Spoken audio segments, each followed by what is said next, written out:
Hello student, हम relation and function को पढ़ रहे हैं, जिसमें पिछले लेक्चर में हमने एक्सरसाइज 1.1 के क्वेश्चन नंबर फर्स्ट को कंप्लीट किया था। उससे आगे आज हम इस लेक्चर में देखेंगे। क्वेश्चन नंबर फर्स्ट के सेकंड क्वेश्चन को हम देखते हैं। यहाँ पे क्या बोलता है कि relation R in the set N of a natural number defined है। इस प्रकार से आपके पास रिलेशन है, तब आपको इसको बताना है कि रिफ्लेक्सिव है, सिमेट्रिक है, ट्रांसिटिव है। इस कंडीशन को आपको फॉलो करना है। सर्वप्रथम मान लेते हैं जो नेचुरल नंबर का सेट है आपके पास, वो किस प्रकार से लेट आपके पास जो सेट है वो है आपके पास 1 2 3 4।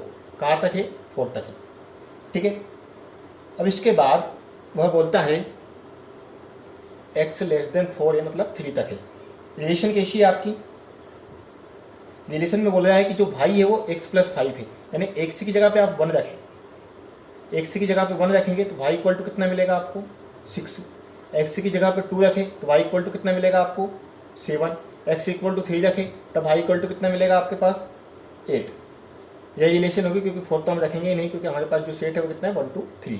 तो ये आपको रिलेशन मिल गई। सबसे पहले हम बात करते हैं रिफ्लेक्सिव की। किसकी बात करेंगे? रिफ्लेक्सिव।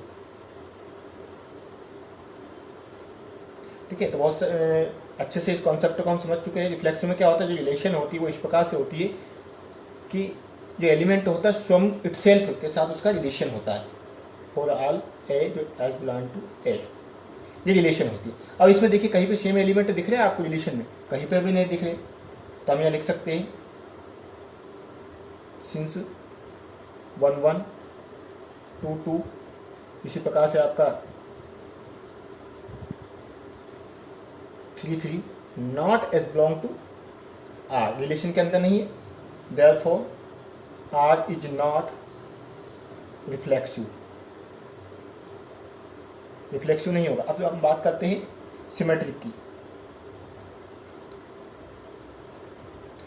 देखिए सिमेट्रिक के लिए कंडीशन क्या होती है? सिमेट्रिक रिलेशन क्या होती है आपकी? अगर A रिलेटेड है B से, तब आपका B भी रिलेटेड होना चाहिए A से। ये आपकी सिमेट्रिक कंडीशन होती है। अब यहाँ पे हम देखते हैं। सबसे पहले देखिए 6 के साथ किसी का रिलेशन बन रहा है क्या? बन ही नहीं रहा। 7 के साथ है क्या? नहीं है। 8 के साथ है क्या? मतलब ए बी या बी ए वाली रिलेशन इसमें कहीं पर आपको नहीं मिल रही है। या चाहे तो आप इस प्रकार से इसको देख भी सकते हैं कि since 1 6 as belong to relation के अंदर है, but 6 1 not as belong to R, नहीं है। Therefore R is not symmetric. अब थर्ड नंबर पे बात करते हैं हम ट्रांसिटिव की। ट्रांसिटिव में क्या कंडीशन होती है आपके पास? जो रिलेशन होती है आपकी इस प्रकार से होती है। अगर ए बी से रिलेटेड है और बी सी से रिलेटेड है, तब कैसा होता है? ए सी से रिलेटेड होना चाहिए। ये आपकी ट्रांसिटिव कंडीशन होती है।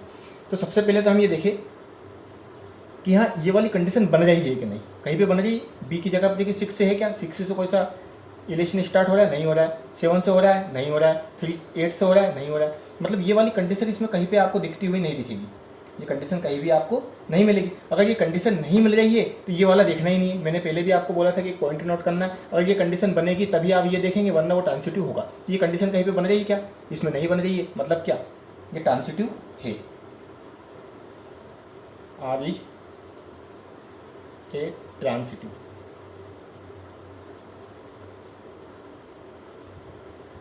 क्वेश्चन नंबर थर्ड देखेंगे।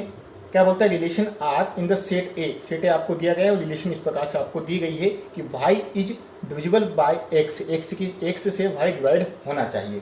तो सबसे पहले हम लिखते हैं यहाँ पे गिवन आपको क्या दिया है? सेट ए दिया है कि जिसमें आपको 1 2 3 4 5 6 वो रिलेशन आपको दी गई है। किस प्रकार से दी गई है कि x y सच डेट y कैसा है? Is divisible by x, x से डिवाइड होना चाहिए। तो अगर मैं यहाँ से रिलेशन निकालूँ इस प्रकार से इन अंकों की सहायता से, यानी 1 से डिवाइड करना चाहिए y को, तो हम देखें यहाँ पे क्या क्या पेयर आपके बन सकते हैं रिलेशन के। 1 1 1 डिवाइड करेगा 1 को, 2 2 3 3 4 4 5 5 6 6। ये कंडीशन तो बननी है, जिसमें प्रत्येक जो 100 होगा वो y को डिवाइड करेगा। इसके बाद अगर मैं बात करूँ तो आपका हो सकता है 2 4, 2 डिवाइड करेगा 4 को, 2 6, 2 4 को भी डिवाइड करेगा और 2 6 को भी डिवाइड करेगा। आगे हम देखते हैं 3 6 को डिवाइड करेगा, 1 2 को डिवाइड करेगा, 1 3 को, 1 5 को, 1 6, 1 4 रह गया यहाँ पर, ठीक है, 1 4, 1 5 और 1 6, यही पेयर बनेंगे आपके। यानी जो एक्स वह पेयर बनाना है जिसमें एक्स वाई को डिवाइड करता है। तो ये जो पेयर मिले आपको सभी में जो एक्स रहेगा वो वाई को डिवाइड कर रहा है। तो अगर हम सबसे पहले रिफ्लेक्सिव की बात करते हैं इसमें, रिफ्लेक्सिव की रिलेशन होती क्या है, सेम एलिमेंट होना चाहिए, ठीक है, स्वयं का स्वयं से रिलेशन होना चाहिए, ये आपकी रिफ्लेक्सिव होती है। अब हम देखते हैं रिफ्लेक्सिव है अथवा नहीं है। यहाँ देखते हैं हम सिंस रिलेशन के अंदर आप देखिए 1 1 2 2 6 6, 1 से लेकर 6 तक एस बिलोंग टू आर, सभी इसके अंदर है। और अगर है तो हम क्या बोलेंगे, रिफ्लेक्सिव है, आ गई रिफ्लेक्सिव। यही हमने कंडीशन देखी थी। अगली बार हम बात करते हैं सिमेट्रिक की। सिमेट्रिक की बात करें तो सिमेट्रिक में रिलेशन कैसा होता है, ए बी से रिलेटेड होता है, तब बी ए से भी रिलेटेड होना चाहिए, यही कंडीशन देखिए। तो हम यहाँ पे देखते हैं, यहाँ तो जब 1 1 2 2 3 3 जो सेल्फ जो एलिमेंट है वो तो सब इस कंडीशन को फॉलो करेंगे। तो इसमें वह कंडीशन ढूंढना है जो इस कंडीशन को फॉलो नहीं करती, जो करती है वो तो है, लेकिन ऐसी कोई सी कंडीशन है क्या इसमें जो इस कंडीशन को फॉलो नहीं करती है। तो यहाँ हम देखते हैं कोई सी भी एक कंडीशन 1 1 2 2 3 3 4 4 5 5 6 6 ये तो इस कंडीशन को फॉलो करेगी। आप ए को बी या बी को ए बना सकते हैं सेम एलिमेंट। हम यहाँ पहुँचते 2 4 पर, ठीक है। सबसे पहला ही ले लेते हैं हम कि 2 4 एस बिलोंग टू आर है। तब देखिए आप कि 4 2 एस बिलोंग टू आर है क्या, नहीं है, क्योंकि 4 2 को डिवाइड नहीं करेगा, तो नॉट एस बिलोंग टू लिखेंगे। इसका मतलब क्या हुआ, therefore R is not symmetry. अगली बात करते हैं हम थर्ड नंबर पर ट्रांसिटिव की। ट्रांसिटिव कंडीशन क्या बोलती है आपके लिए कि रिलेशन कैसा होना चाहिए, अगर ए बी से रिलेटेड है और बी सी से रिलेटेड है तब ए सी से भी रिलेटेड होना चाहिए। ये वाली कंडीशन को हम देखते हैं। तो यहां देखेंगे इस कंडीशन को, सिंस कोई सी भी एक कंडीशन इसमें से उठा के देखते हैं। चलो 1 1 को ही ले लेते हैं सबसे सर्वप्रथम। किसको ले लें हम, 1 1 को। तो 1 1, अब 1 के साथ कोई सा और रिलेशन बन रहा है क्या, ये बन रहा है 1 2। बी वाले को देखना है, तो यहाँ बी आ गया, तो 1 2 एज बिलोंग टू क्या है, आर है। 1 1 और 1 2 यानी ए बी बी सी ये कंडीशन हो जाए। तो 1 2 है क्या इसमें, तो 1 2 है, तो यहाँ क्या लिखेंगे हम 1 2 एज बिलोंग टू आर। हो रहा है इसके अंदर। कोई सी और कंडीशन उठा के देखते हैं। चलो इसके बाद ले लेते हैं हम 3 3। तो 3 3 लिया, 3 6 3 3 3 के बाद देखिए यहाँ पर 3 वाली कोई सी कंडीशन आपको मिलेगी, 3 6 से मिल गई आपको, एज बिलोंग टू आर। तो 3 6 से है क्या, है 3 6 से, तो इसमें तो हम लिख देंगे 3 6 as belong to R. That mean से क्या हो गया, देयरफॉर आर इज ट्रांसिटिव। इस एक्सरसाइज का प्रत्येक क्वेश्चन हम लगाने की कोशिश करेंगे, इसलिए थोड़ा टाइम भी लगेगा आपको इस चैप्टर को पूरा करने में। क्वेश्चन नंबर 4 देखेंगे क्या बोलता है कि relation R in the set Z of all integer. अब ये ध्यान रखना, इंटीजर आ गया इसमें। इंटीजर में आपको पता होना चाहिए कि माइनस वाली भी संख्या पूरी होती है, जीरो भी होता है और प्लस वाली संख्या भी शामिल होती है इंटीजर के अंदर, ठीक है। इस बात का आपको ध्यान रखना है, इसी का कॉन्सेप्ट रहेगा इसमें। अब सबसे पहले रिलेशन आपकी ये रहेगी कि x माइनस वाई, यानी किसी भी एलिमेंटों को जब आप माइनस करेंगे तब आपको इंटीजर ही प्राप्त होना चाहिए। तो आप किसी में से कुछ भी माइनस करें, आपको या तो माइनस की संख्या प्राप्त होगी या पॉजिटिव संख्या प्राप्त होगी। ये पहला कॉन्सेप्ट है। कुछ भी माइनस करें, -1 में से -1 करें तो -2 आ जाएगा, -1 में -1 + 1 करें तो 0 आ जाएगा। सब ये इंटीजर है। तो इसी कॉन्सेप्ट का यहाँ पे हम इस क्वेश्चन में यूज़ करेंगे। तो सबसे पहली बात करते हैं रिफ्लेक्सिव की।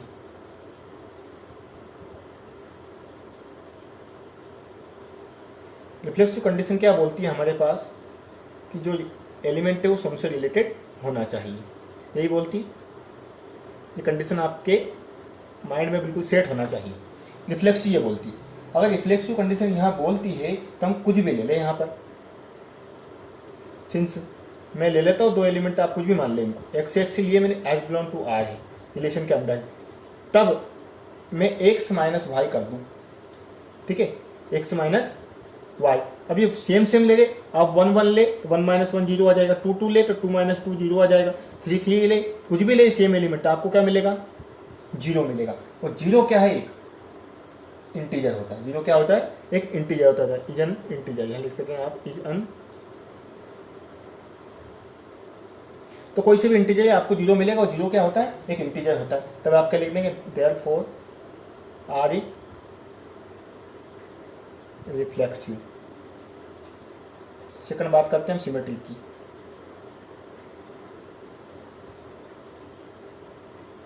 सिमेट्रिक कंडीशन क्या बोलती है, अगर ए बी से रिलेटेड है तब बी ए से भी रिलेटेड होना चाहिए, यही बोलती है। इस कंडीशन को हम देखते हैं। यहां हमें अंक रखने की जरूरत ही नहीं है। सिंस अगर x y as belong to R है, देन एक्स माइनस के वाई क्या मिलेगा आपको, इज अन इंटीजर। कुछ भी संख्या हो एक्स वाई की जगह पर। अगर फिर मैं कर दूं वाई माइनस की एक्स, फिर भी क्या मिलेगा आपको, इज अन इंटीजर ही मिलेगा। यानी क्या हुआ, इसका मतलब y x as belong to R, यानी एक्स वाई है तो वाई एक्स भी आर के अंदर है। यही कंडीशन बोलती है हमारी, therefore R is symmetric. Third condition हमारी होती है ट्रांसिटिव की।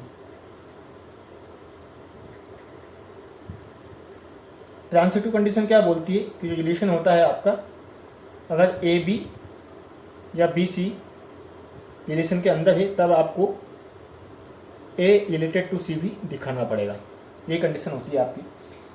हम कुछ भी ले लें यहाँ पर, ठीक है, हम ले लेते हैं यहाँ पर कि एक्स वाई और Y Z as belong to R है। डेट मीन से क्या हुआ, एक्स माइनस वाई क्या आ जाएगा आपके पास, इंटीजर। वाई माइनस जेड क्या आएगा आपके पास, इंटीजर ही आएगा, ठीक है। अगर ऐसा है तो एक्स माइनस जेड भी क्या आएगा, इंटीजर ही होगा, इसके अलावा कुछ नहीं हो सकता। आप चाहे तो दोनों को ऐड करके देख ले इस प्रकार से, क्योंकि ये भी इंटीजर ये भी इंटीजर, दोनों इंटीजर को जोड़े तो इंटीजर आना चाहिए, ठीक है। इसमें माइनस दिया तो माइनस करके देख लेते, x minus y plus Z,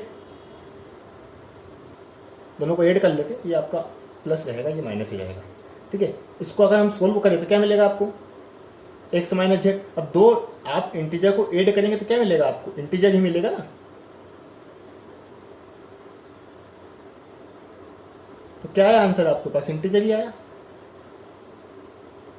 date mean से क्या हो गया, x z as belong to R. तो वही कंडीशन बोली थी, एक्स जेड होना चाहिए, तो देयरफॉर क्या हो जाएगा, देयरफॉर आर इज ट्रांसिटिव। अब हम क्वेश्चन नंबर 5 का फर्स्ट क्वेश्चन देखें। क्वेश्चन नंबर 5 में भी आपको कितने क्वेश्चन दिए गए, 5 क्वेश्चन दिए गए जिनको आप सोल्व करेंगे यहाँ पर। तो बोलता है कि जो रिलेशन है आपके पास, X and Y work at a same place, X और वाई दोनों ही एक ही जगह पर कार्य करते हैं, तब आपको बताना है कि रिफ्लेक्सिव सिमेट्रिक या ट्रांसिटिव है अथवा नहीं है। हम सबसे पहले बात कर लेते हैं रिफ्लेक्सिव की। पूरी एक्सरसाइज आपकी इसी कॉन्सेप्ट पर बेस है, लेकिन आपको इसकी प्रैक्टिस करना होगी तभी आपके दिमाग में ये अच्छे से आ पाएगा। तो रिफ्लेक्सिव क्या होती है आपकी, रिफ्लेक्सिव कंडीशन यहाँ होती है कि ए मतलब स्वयं का स्वयं से रिलेशन हो, for all A as belong to A, ये रिफ्लेक्सिव होती है। बार बार इसलिए लिख रहा हूँ मैं ताकि आपको याद हो जाए, ये बिल्कुल रटा जाए आपके दिमाग में, जब आपसे पूछा जाए तो आप फटाफट इसको बोल दें। तो बोलता है कि x and Y work at a same place, x y की जगह पर काम करे या वाई एक्स की जगह पर काम करे, काम तो दोनों एक ही जगह पर करे, अलग अलग करे क्या, नहीं करे। तो हम यहाँ लिखेंगे since x as belong to R, x या एक्स दोनों क्या करे, एक ही जगह पर काम करे, तो हम लिख सकते हैं कि x as belong to R. क्यों लिखा है ऐसा, x y work at the same place, दोनों एक जगह कार्य करते हैं, therefore R is reflexive. Second number पर हम बात करते हैं ट्रांसिटिव की, सिमेट्रिक की। सिमेट्रिक कंडीशन क्या बोलती है आपकी कि जो रिलेशन होता है आपका ए रिलेटेड है बी से, तब बी भी रिलेटेड होना चाहिए आपका ए से, यही कंडीशन बोल रही। तो यहाँ देखते हैं, since x y as belong to, अगर ऐसा है दैट मीन से क्या हो रहा है, x y work at the same place, एक ही जगह पर कार्य करे। अगर मैं ऐसा कर दूं, then y x as belong to R, यहाँ क्या लिखेंगे, y x work at the same place, condition तो वही है ना, दोनों एक ही जगह कार्य करे, देयरफॉर क्या हो गया, R is symmetric. Third condition होती है हमें ट्रांसिटिव। ट्रांसिटिव कंडीशन क्या होती है, ए बी से रिलेटेड है, बी सी से रिलेटेड है, तब ए सी से भी रिलेटेड होना चाहिए, ये कंडीशन बोल रही है। तो हम देखते हैं यहाँ पर, लेट मान लेते हैं हम कि एक्स वाई से रिलेटेड है, वाई जेड से रिलेटेड है, इज बिलोंग टू आर, ये कंडीशन है। तो इसका मतलब क्या हुआ, x y work at same place, x y एक जगह पर कार्य करें, and y z work eight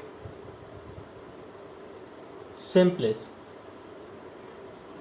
x y एक ही जगह कार्य करे और वाई जेड भी एक ही जगह कार्य करे, तो एक्स और जेड भी तो एक ही जगह कार्य करेंगे, क्योंकि वाई की जगह पर एक्स कर रहा है और वाई की जगह पर जेड कर रहा है, यानी एक्स और जेड दोनों एक जगह के काम करेंगे। दैट मीन से क्या हो गया, x and Z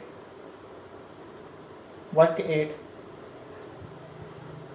same place, that means x Z as belong to R, therefore R is transitive। Fifth का बी वाला देखेंगे, बिल्कुल सेम क्वेश्चन है जैसा क्वेश्चन अभी हमने किया था। क्या चेंजेस है, वहां दिया था same place work at same place, यहाँ दे दिया live in the same locality. अब यहाँ क्या करेंगे, वही कंडीशन दोहरा देंगे, बिल्कुल सेम रिफ्लेक्सिव के लिए करेंगे। रिफ्लेक्सिव की बात करें तो क्या होती है कंडीशन, ए यही कंडीशन होती है। अगर यहाँ बात करें हम तो सिंस अगर मैं ले लूँ दोनों x as belong to R, क्यों ले लिया ऐसा, क्योंकि एक्स और वाई ये जो एक सेम लिए, दोनों एक ही जगह पर निवास करें, लोकेलिटी सेम लोकेलिटी, एक ही लोकेशन पर है। डेट में से क्या लिख देंगे, x x same locality,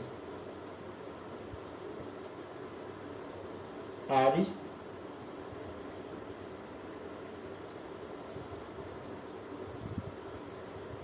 next condition होती है आपकी सिमेट्रिक। क्या बोलती है कंडीशन,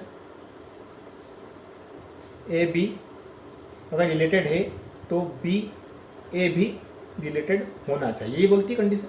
तो अगर यहां हम देखें एक्स वाई रिलेटेड है, एक्स वाई से रिलेटेड है, तब डेट मीन से क्या हुआ, x Y live in same locality. अब दोनों सेम है तो y x as belong to कोई चेंजेस होगा क्या, सिर्फ इतना सा हो जाएगा, y x live in same locality, therefore क्या हो गया, R is symmetric. Third condition बोलती है ट्रांसिटिव। ट्रांसिटिव कंडीशन क्या बोलती है, A B B C, A B B C as belong to R है तो A C as belong to R होना चाहिए। अगर यहाँ मान ले लेट एक्स वाई और Y Z as belong to R है, तब क्या कंडीशन क्या मिल जाइए यहाँ पर? एक्स वाई और वाई जेड का मतलब क्या है? X Y live in same locality, Y Z live in same locality. अब X Y same locality, Y Z यानी वाई जहाँ है वही एक्स है, वाई जहाँ है वही जेड है। डेट मीन से क्या हुआ? X Z live in same locality, x Z is belong to R, therefore R is transitive. ठीक है, आज के लिए इतना ही। नेक्स्ट लेक्चर में हम इसके आगे के क्वेश्चन करेंगे। मैंने पहले ही बोला रिलेशन एंड फंक्शन चैप्टर को टफ चैप्टरों में गिना जाता है, इसलिए बिल्कुल ध्यान से इसका एक एक क्वेश्चन हम क्लास में लगाने की कोशिश करेंगे। Thank you.